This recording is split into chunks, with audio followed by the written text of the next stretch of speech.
기도하고 말씀을 나누겠습니다. 상전의 손을 바라보는 종들의 눈같이, 여주인의 손을 바라보는 여종의 눈같이 우리의 눈이 오직 여호와 우리 하나님을 바라보며 하나님께서 우리에게 은혜 베풀어 주시기만을 기다리고 있습니다. 아버지 하나님, 이 시간 청포동의 모든 성도들에게 한없는 주님의 은혜를 베풀어 주시옵소서. 하나님의 은혜와 회복의 영이 이 시간 예배드리는 모든 성도들 가운데 충만하게 하여 주시옵소서. 너희가 기도할 때에 무엇이든지 믿고 구하는 것은 다 받으리라 말씀하신 주님, 이 시간 그 말씀을 의지하며 기도하오니 청포동 교회에 속한 모든 권속들의 질병이 떠나가고 관계가 풀어지고 앞길이 열리고 재정이 채워지게 하여 주시옵소서. 또한 이제는 받기만 할 것이 아니라 베풀기를 원합니다.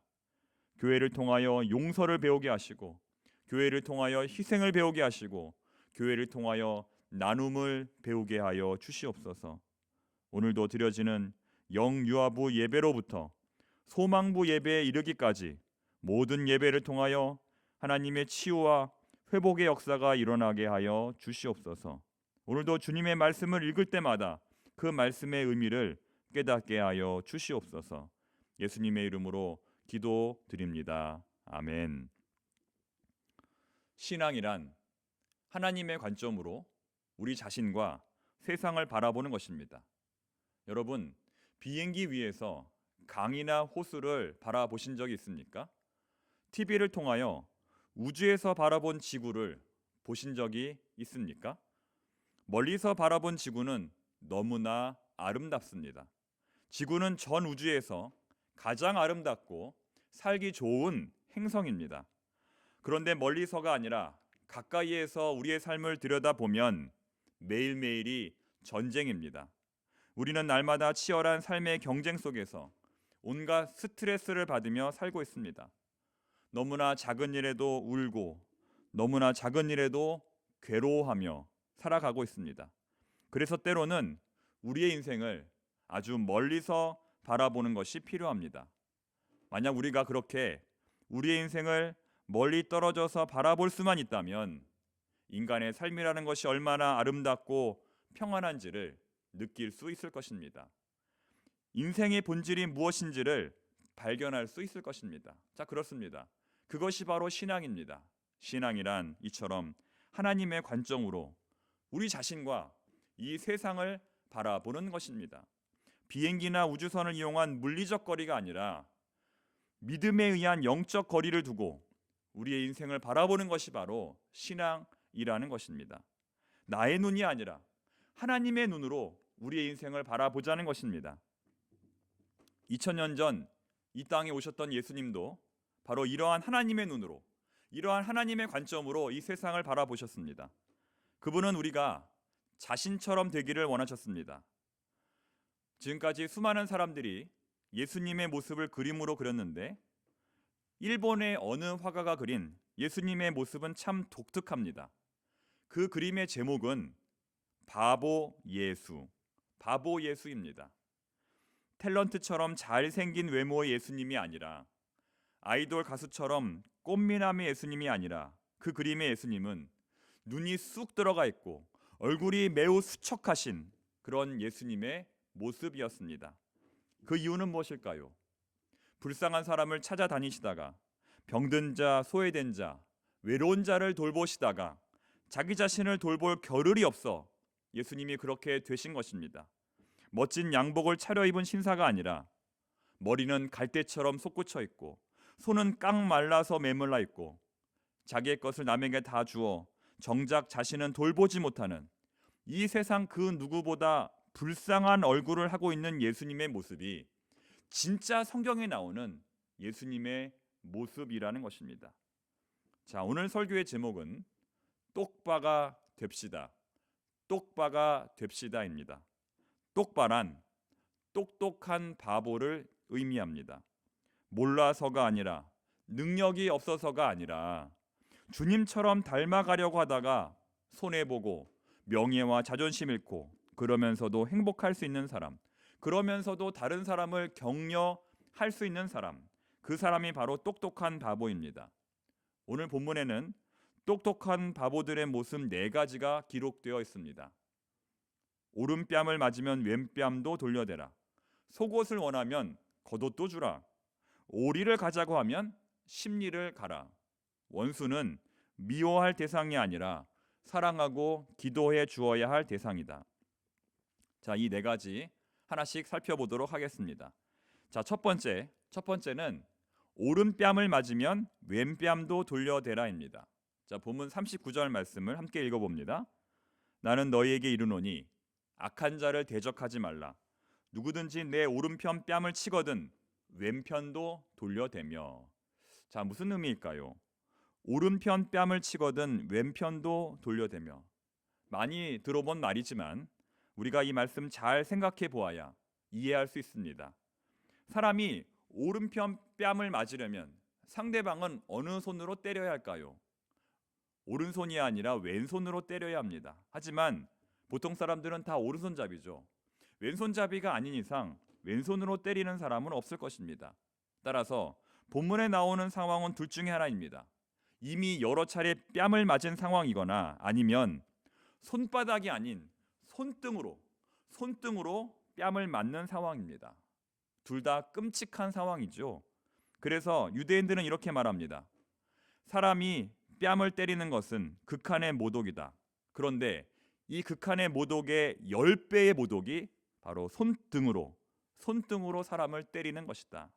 다시 말해 예수님은 모독과 극한의 모독, 손상과 극한의 손상, 그렇게 짓밟히고도 또 짓밟힐 때에 내가 그럴 때에도 왼뺨을 돌려댈 수 있겠느냐라고 질문하는 것입니다. 한 대가 아니라 수십 대, 수백 대의 매를 때리는 사람 앞에서 다시 왼뺨을 돌려댈 수 있겠느냐라는 것입니다. 정말 쉽지 않은 것이죠. 정말 바보나 할 수 있는 일입니다. 실제로 산상수훈을 들으러 산에 올라온 많은 사람들 가운데는 로마인들에게 뺨을 맞고 온 사람들이 있었습니다. 그들은 예수님에게 요구했습니다. 예수님, 우리가 왜 이렇게 살아야 합니까? 왜 우리가 이렇게 맞기만 해야 합니까? 우리도 저들의 뺨을 때려주고 싶습니다. 그런데 예수님은 그들에게 말씀하시기를 가서 그들의 뺨을 마음껏 때리라 이렇게 말씀하시지 않고 너희들의 남은 왼뺨도 돌려대라고 말씀하는 것입니다. 자, 두 번째, 똑똑한 바보의 두 번째 유형은 본문 40절에 나옵니다. 40절 말씀 함께 읽어봅니다. 또 너를 고발하여 속옷을 가지고자 하는 자에게 겉옷까지도 가지게 하며 속옷을 가지고자 하는 자에게 겉옷까지도 주라. 속옷은 인간이 가진 최후의 것입니다. 속옷을 빼앗긴다는 것은 인간이 가진 마지막 것, 그 마지막 것을 빼앗긴다는 것입니다. 정말 인간된 도리로 남의 속옷을 빼앗는 것은 참 치사한 일입니다. 해서는 안 되는 일이죠. 남자들이 군대에 가면 죄송합니다만 팬티에 이름을 적습니다. 아주 조그맣게 적는 것이 아니라 아주 크게 누구나 다 볼 수 있도록 크게 자신의 이름을 팬티에 적습니다. 왜 그럴까요? 다른 사람들이 가져가지 못하게 하기 위해서입니다. 하지만 그럼에도 불구하고 다음날 아침이면 그 팬티가 사라집니다. 정말 군대라고 하는 특수한 상황에서만 일어나는 일입니다. 자, 그런데 율법에 의하면 아무리 가난한 사람이라 할지라도 속옷은 빼앗을지언정 겉옷만큼은 빼앗지 못하도록 되어 있었습니다. 왜냐하면 사람이 속옷은 없어도 살 수 있지만 겉옷이 없으면 살 수 없기 때문입니다. 출애굽기 22장을 보면 가난한 사람들에게 겉옷은 잠잘 때 덮는 이불이기도 했습니다. 자, 그런데 예수님은 이렇게 속옷을 가지고자 하는 자에게 무엇도 주라? 겉옷도 주라고 말씀하십니다. 자, 무슨 말일까요? 누군가가 만일 너의 마지막 속옷까지도 빼앗으려고 너를 고발했다면 너는 그것을 빼앗기지 않기 위해 몸부림치지 말고 차라리 너는 그에게 속옷도 겉옷도 다 내어주고 발가벗은 채 살아가라는 것입니다. 하나도 남김없이 다 원수에게 주라는 것입니다. 실제로 그곳에는 그런 사람들이 와 있었습니다. 너무나 가난해서 속옷까지 빼앗긴 사람들, 자신의 모든 것을 다 빼앗긴 사람들, 그들은 너무나 억울했습니다. 억울해서 견딜 수가 없었습니다. 자, 여러분들도 한번 생각해 보십시오. 지금 누군가가 와서 여러분들의 소유를 하나라도 빼앗는다면 얼마나 억울하고 분하겠습니까? 아무리 작은 것이라 할지라도 힘으로 빼앗는다면 우리는 분노하고 또 분노할 것입니다.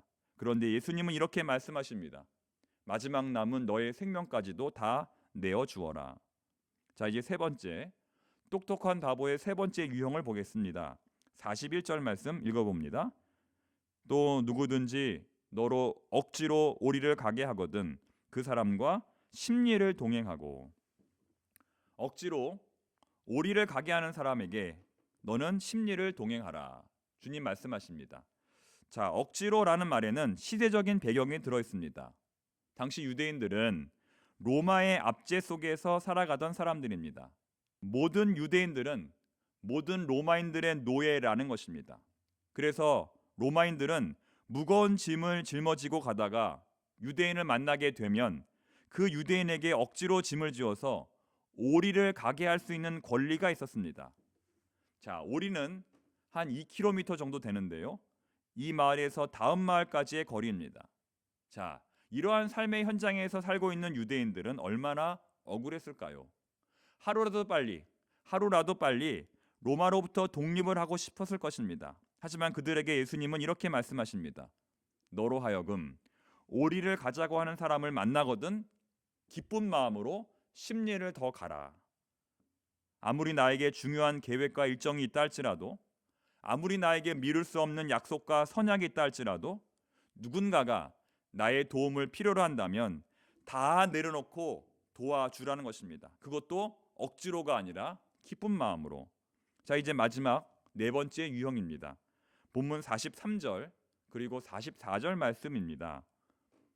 또 내 이웃을 사랑하고 내 원수를 미워하라 하였다는 것을 너희가 들었으나 나는 너희에게 이르노니 너희 원수를 사랑하며 너희를 박해하는 자를 위하여 기도하라. 자, 네 번째는 무엇이냐면 원수를 사랑하라. 그리고 원수를 위하여 어떻게 하라? 기도하라. 원수를 위하여 기도하라입니다. 자, 이것은 지금까지 말씀드린 모든 내용을 한마디로 요약 정리해 주는 것입니다. 원수 사랑. 이것은 기독교 신앙의 절정이며 기독교 신앙의 목표입니다. 우리 신앙인들의 지향점입니다. 다른 어떤 종교도 흉내낼 수 없는 것입니다. 오른뺨을 때리려는 자에게 왼뺨도 돌려대는 것, 속옷을 원하는 자에게 겉옷도 주는 것, 오리를 가자고 하는 자와 심리를 동행하는 것, 모두 원수 사랑의 마음 없이는 불가능한 것들입니다.